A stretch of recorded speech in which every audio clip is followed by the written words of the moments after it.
Olá, querido irmão, querida irmã, este é o programa Tesouro da Igreja.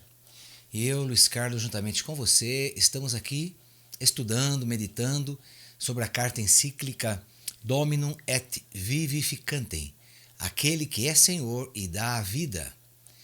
É um documento de João Paulo II sobre a pessoa do Espírito Santo na vida da igreja, na vida do mundo. E então nós estamos aqui no primeiro capítulo, que tem como título Espírito do Pai e do Filho dado à Igreja.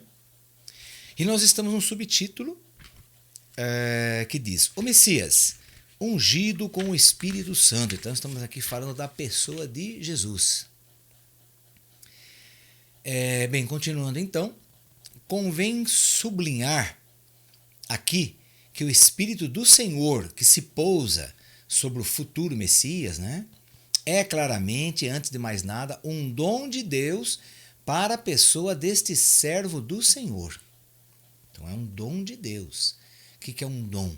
É um favor, é um benefício, é um presente, é uma graça, é uma bênção. Então isso é um dom. Como já dissemos há outros dias atrás, então esse Deus encarnado não usou da igualdade de sua divindade, não usou de seu poder de Deus, então ele precisava do Espírito Santo. Então por isso o Pai enviou sobre ele o Espírito que, bem, é dele e do Filho, né? Claro, mas quando o Filho se encarnou, ele não tinha esse Espírito Santo, porque ele se esvaziou de sua divindade. Então ele assumiu inteiramente a nossa humanidade. Então era necessário vir o Espírito Santo para capacitar este servo de Deus, que é Jesus Cristo, o Messias prometido. Então, para ele se tornar o Messias, até então ele não era o Messias, não é verdade? Até então ele era uma pessoa comum. Aí trabalhava com seu pai na marcenaria, ia na sinagoga todos os sábados, proclamar a sua fé, fazia a leitura dos salmos. Jesus lia muitos salmos na sinagoga, era um bom leitor. E ele então, tranquilo com a família, brincando com os amigos, participando das festas, da escola. Então aí está, uma vida normal. Quando ele recebe então o Espírito Santo, que vem ungí-lo como um profeta, como um rei, como um sacerdote, então esse Espírito Santo comunica o dom de ser o Messias, de ser o Salvador do mundo, de ser o ungido de Deus. Então aí sim, esse Espírito Santo vem capacitar Jesus para realizar a obra que ele veio para realizar. Que obra é essa que ele veio para realizar? Bem, a obra de salvação do mundo, claro, evidentemente, pregação da Boa Nova, instituição da igreja, doutrina, valores divinos, valores do céu, que até então o homem não conhecia esses valores. O homem conhece os valores do mundo, né? Os valores terrenos, não é? Os valores divinos o homem não conhecia, como justiça, santidade, amar o próximo como a si mesmo, amar a Deus sobre todas as coisas. Bem, isso aí estava lá nos 10 mandamentos, desde o tempo de Moisés. Então, saber sabia, agora praticar, não praticava, não é? Então por isso que Jesus ficava muito furioso, né, com os fariseus, doutores da lei, com os sacerdotes, porque eles sabiam toda a lei, conheciam a lei, conheciam os 10 mandamentos e não praticavam. Eram falsos. Por isso que é chamado, né, os fariseus eram falsos. Então Jesus precisava do Espírito? Sim, Jesus precisava do Espírito Santo para realizar a obra que ele veio realizar. Então por isso que o Papa aqui está insistindo, né, que esse Espírito Senhor pousa sobre o futuro Messias. Até então ele não era o Messias, né? Ele veio como prometido, mas até então não tinha feito nada. Estava vivendo a vida dele normal. Quando ele recebe esse dom do Espírito que o capacita para realizar toda essa obra, de enfrentar o mundo, enfrentar os poderes da época, enfrentar os doutores, os sacerdotes, sumos sacerdotes, reis, governadores. Então, ele teve que enfrentar todo esse pessoal aí. E teve que proclamar o evangelho a todo custo, a custo de sua vida, né? Dar a vida, poxa, né? Mas, então ele recebe um dom de Deus para a pessoa deste servo do Senhor, ok, que é o Espírito Santo. Mas ele não é uma pessoa isolada e independente, pois opera por vontade do Senhor, vontade do Pai, com o poder da sua decisão ou escolha. Então Jesus tinha uma escolha? Tinha. Ele poderia falar não ao Pai? Poderia. Assim como todas as criaturas de Deus são criadas com livre arbítrio, quer dizer, liberdade de escolha, não é? Opções. Então, os anjos foram criados assim também. Tanto é que Lúcifer, que era um anjo de muita luz, ele optou por ir contra Deus. Não quis mais servir a Deus, quis servir a si próprio. Ele quis ser igual a Deus ou até maior que Deus, não é? Então o orgulho tomou conta dele. Mas aí que está. Então ele optou por não servir. Agora, Jesus optou por servir ao Pai, né? Então aí está. São opções. Se bem que, à luz dos textos de Isaías, a obra salvífica do Messias, servo do Senhor, inclua a ação do Espírito que se desenrola mediante ele próprio. Todavia, no seu contexto veterotestamentário, não é sugerida a distinção dos sujeitos ou das pessoas divinas. Então, não é sugerida a distinção, né? Quer dizer, o Pai é o Pai, o Filho é o Filho, o Espírito Santo é o Espírito Santo. Então, não é sugerido assim, essa distinção de pessoas. Os três estão sempre juntos, né? Se você for estudar a Sagrada Escritura, essa é a impressão que você tem. Não trabalham separados, né? Então, aí não é sugerida a distinção dos sujeitos ou das pessoas divinas, tais como subsistem no mistério trinitário, e serão reveladas depois no Novo Testamento, né? Até então, não se sabia direito a pessoa do Pai, a pessoa do Filho, a pessoa do Espírito, eles não sabiam. Só depois, com a vinda do Espírito Santo, isso vai ser revelado para nós, como Jesus prometeu. Olha, o Espírito que eu vou enviar, ele vai revelar para vocês as coisas. Vai revelar, né, essas verdades divinas, né? A revelação. A revelação termina com a morte do último apóstolo. Então, até o último apóstolo não morrer, então o Espírito Santo revelava. Quando o último apóstolo, que foi João, morreu, terminou a revelação. Aí Deus não revelou nunca mais nada. Entende isso? Quer em Isaías, quer em todo o Antigo Testamento, a personalidade do Espírito Santo acha-se completamente escondida. O que é personalidade? Personalidade vem do latim, persona. O que é persona? É pessoa. É o que é como pessoa. Então, essa pessoa do Espírito Santo ninguém sabia que existia no Antigo Testamento.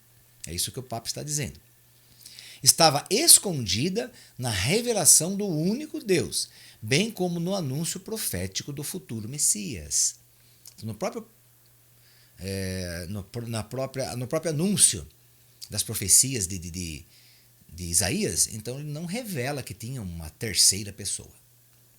Eles falam do Espírito Senhor, mas não se sabia o que era isso.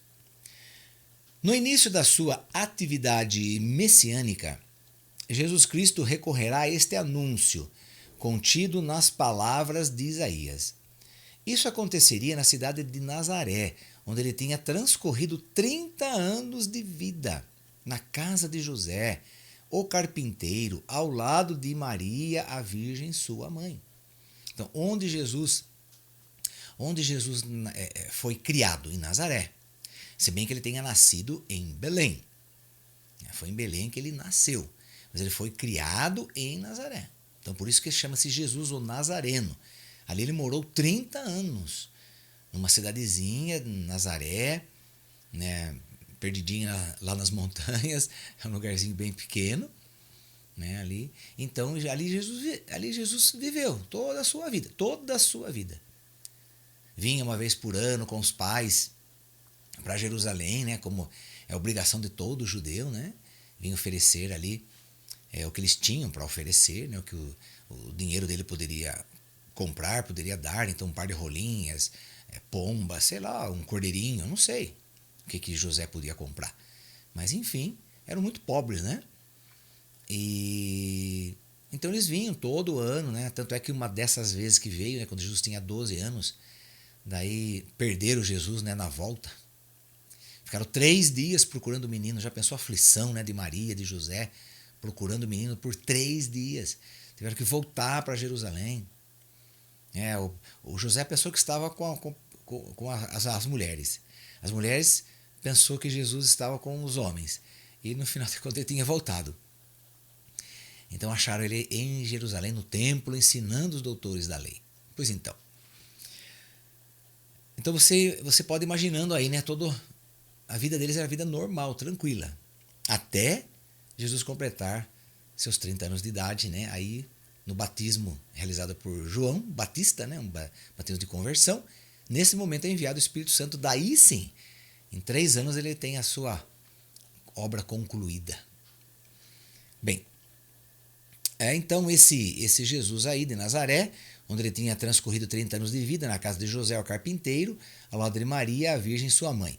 Quando lhe foi dada a ocasião de tomar a palavra na sinagoga, tendo aberto o livro de Isaías, encontrou a passagem que está escrito: O Espírito do Senhor está sobre mim, por isso me consagrou com a unção. E depois de ter lido este texto, disse aos presentes: Cumpriu-se hoje esta passagem da Escritura que acabais de ouvir. Deste modo, confessou e proclamou ser aquele que foi ungido pelo Pai, ser o Messias, isto é, aquele no qual tem a sua morada o Espírito Santo como dom do próprio Deus. Aquele que possui a plenitude deste Espírito, aquele que marca o novo princípio do dom que Deus concede à humanidade no Espírito Santo. Então Jesus revela que que chegou o dia. Mas, claro, todo mundo ficou olhando para ele, ninguém entendeu nada, evidentemente. Mas ele falou, e ficou gravado o que ele falou, não é? Isso que é importante. Embora Jesus não seja recebido como Messias na sua terra de Nazaré, então ele falou ali na sinagoga de Nazaré. Agora, vocês acham que uma pessoa que desde criancinha viveu com eles, todo mundo conhecia Jesus, todo mundo sabia que ele era o filho do carpinteiro, que ele não era nem um filho de um rei, nada disso, porque eles esperavam um rei, né? O judeu sempre esperou um rei que viesse libertá-los. Então, imagine que quando Jesus falou aquilo, eles que falaram, bom, ele deve estar delirando aí, né? Tomou alguma bebida, alguma coisa, sei lá o que pensaram. Não é verdade? Mas nunca acreditaram que ele seria o Messias. Imagine, pois vivia com eles, meus filhos brincavam com ele. Puxa vida, era amigo dos meus filhos, entrava em casa, almoçava com a gente. Agora, como que ele é o Messias? De repente é o Messias? Como assim? Então, claro que não acreditaram. Então, na cidade dele, não pôde realizar quase nada, não é? Vai dizer a palavra de Deus. Então, ele não seja recebido como Messias na sua terra de Nazaré, todavia, ao iniciar a sua atividade pública, a sua missão messiânica no Espírito Santo, foi revelada ao povo por João Batista, filho de Zacarias e de Isabel. Quer dizer, João falou, este é o Cordeiro de Deus que tira o pecado do mundo, de quem eu não sou digno de desatar a correia dos seus calçados. Eu sou digno. Quem fazia isso eram os escravos. Então João Batista falou, eu nem digno de uma escravidão eu sou. Porque eu não sou nada, ele é o importante. Ele é que limpará a sua eira, vos batizará no fogo e no Espírito.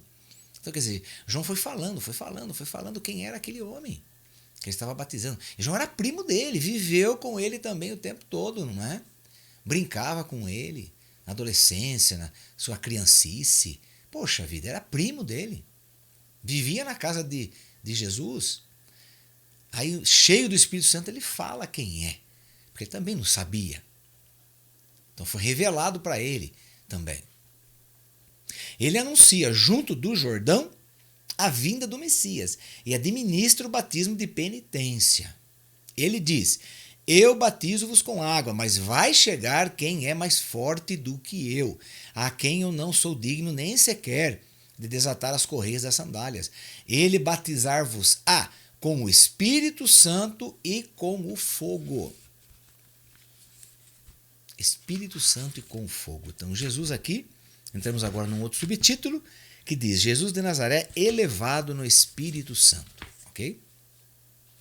João Batista anuncia o Messias. Cristo não apenas como aquele que vem com o Espírito Santo, mas como aquele que também é portador do Espírito Santo, conforme Jesus revelaria melhor no cenáculo, ok?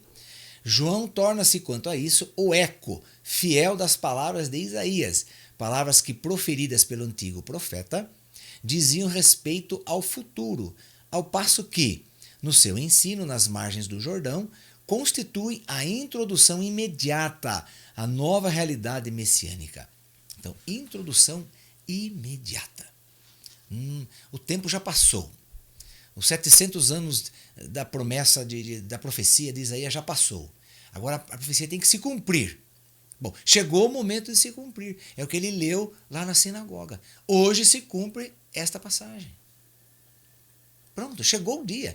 Meu irmão, minha irmã, quando chega o dia de ser cumprida a promessa do Senhor, nada, ninguém, qualquer coisa não pode impedi-la. A palavra do Senhor, ela não pode ser acorrentada. A palavra do Senhor não pode ser escondida. Assim como Paulo fala, não é? São Paulo fala, eu estou aqui acorrentado. Estou preso aqui por cadeias, né? Por correntes. Mas a palavra do Senhor não. A palavra do Senhor ninguém acorrenta. Então, querido irmão, chegou o dia da profecia, chegou o dia da profecia. Então, era uma coisa imediata. Jesus não podia mais perder tempo, não é? Ele não podia, não que ele perdeu tempo, mas chegou o dia de se cumprir a profecia. Daquele dia em diante, pronto. Ele deixou de fazer tudo o que ele fazia, né, de ajudar seu pai na marcenaria, deixou estudos, deixou tudo o que ele fazia, enfim, e foi instituir o reino de Deus. Então, o ofício dele agora é esse. A função dele é esse. O trabalho é esse. O ministério dele é esse. João é não só profeta, mas também mensageiro. É o precursor de Cristo. O que é precursor? Cursor é que vai fazer um curso, né? Então tem um curso, eu tenho um caminho a percorrer, um curso. Eu vou daqui até a igreja, então é um curso que eu tenho que percorrer, um percurso, né? Vamos dizer assim. Agora, o que é um pré-curso? Então é alguém que veio traçar um caminho antes. Então é por isso que o João Batista, ele é aquele que veio aplainar as montanhas, endireitar as veredas, né? Ele que veio apresentar o caminho para o Senhor. Aquilo que ele anuncia realiza-se diante dos olhos de todos. Jesus de Nazaré vem ao Jordão para receber também ele o batismo de penitência. À vista do recém-chegado, João proclama: aí está o Cordeiro de Deus, que vai tirar o pecado do mundo. E diz isso por inspiração do Espírito Santo, dando testemunho do cumprimento da profecia de Isaías. Claro, João Batista não tinha condições de falar aquilo por si só. Não é possível um homem falar das coisas de Deus que ele não sabe. É Deus que tem que falar nele através dele. Não tem como. Ao mesmo tempo, confessa a fé na missão redentora de Jesus de Nazaré. Nos lábios de João Batista, as palavras Cordeiro de Deus, Agnus Dei, encerram uma afirmação da verdade quanto ao Redentor. É o Cordeiro de Deus. Para que serve um cordeiro? Para ser oferecido em oblação, em sacrifício. O cordeiro era morto, o sangue dele era oferecido a Deus. Então, quando João Batista fala que ele é o Cordeiro de Deus, ele está dizendo o que vai ser da vida deste homem. Ele vai ser um sacrifício da vida deste homem, né? Na vida dele. Ele vai se oferecer ao Pai. Não menos significativa que as palavras usadas por Isaías, servo do Senhor. servo do Senhor, escravo do Senhor. Deste modo, com o testemunho de João junto do Jordão, Jesus de Nazaré, rejeitado pelos próprios conterrâneos, é elevado aos olhos de Israel como Messias, ou seja, ungido com o Espírito Santo. Então, Messias é aquele que é ungido. E o testemunho de João Batista é corroborado por um outro testemunho de ordem superior, mencionado pelos 3 evangelhos sinóticos, né? Quer dizer, corroborado. Então, teve a colaboração, ele teve também a assinatura, ele teve o aval, né, dos 3 evangelhos sinóticos. Por que são 3 evangelhos sinóticos? Quais são esses 3 evangelhos sinóticos? Mateus, Marcos e Lucas. São sinóticos. Sinóticos é uma palavra grega que vem do grego, vem de 2 palavras gregas, né? Sim quer dizer igual. Igual, sim. Ok? E ótico quer dizer visão. Então, mesma visão. Então, sinóticos, mesma visão. Então, o que Marcos relata, Mateus relata também e Lucas relata também. Entende? Então, os 3 relatam as mesmas coisas. Claro, algumas diferenciações ali, algumas coisinhas, mas os relatos são os mesmos. Ah, Jesus fez a pesca milagrosa, ok. Ah, Jesus multiplicou os pães, está nos 3. Ah, Jesus curou o cego de Jericó, está nos 3. Ah, Jesus curou a hemorroísa, está nos 3. Entende? Então, por isso que é evangelhos sinóticos. Se bem que o primeiro evangelho é o de Marcos. Marcos, ele trabalhou, né? Ele trabalhou, ele foi discípulo de Pedro, né? Chamado Marcos Paulo, o nome dele, na verdade. Ele nunca viu Jesus, mas ele foi discípulo de Pedro, então ele aprendeu com Pedro quem era Jesus e foi escrevendo o que Pedro falava. Entende isso? Então, o evangelho original, vamos dizer assim, é de Marcos. Mateus também, o Mateus, aquele que conheceu Jesus, viveu com Jesus, não é? Então, ele vai escrever também as coisas de acordo com o que Marcos foi escrevendo, foi lembrando, ele também foi escrevendo. E Lucas era um médico da época de que Jesus já tinha morrido, já tinha ascendido aos céus. Ele aparece ali naquele contexto e conversa muito com Nossa Senhora. Ele tem muitas entrevistas com Nossa Senhora. Então, ele é conduzido pelo Espírito Santo para também falar aí as coisas que foram acontecendo. Ele foi acompanhando também os Atos dos Apóstolos. Ele acompanhou muitos apóstolos em suas missões. Foi acompanhando e foi escrevendo tudo. Por isso que ele escreveu Atos dos Apóstolos com tanta perfeição. Porque ele estava junto, caminhando com os apóstolos. Então Lucas também não conheceu Jesus. Dos evangelistas, quem conheceu Jesus foi Mateus e João. Apenas, não é? Mas aí tá. Então isso aí é apenas para você conhecer um pouquinho sobre aí esses evangelhos sinóticos, né? Que o nosso querido Papa aqui, o Papa São João Paulo II está falando. Bem,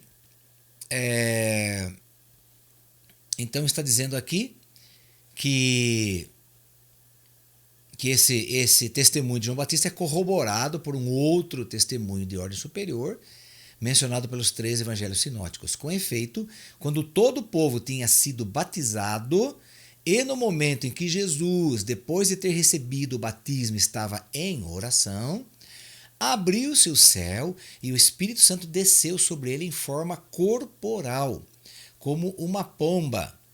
E simultaneamente ouviu-se uma voz vinda do céu que dizia: Este é o meu filho muito amado, no qual pus as minhas complacências.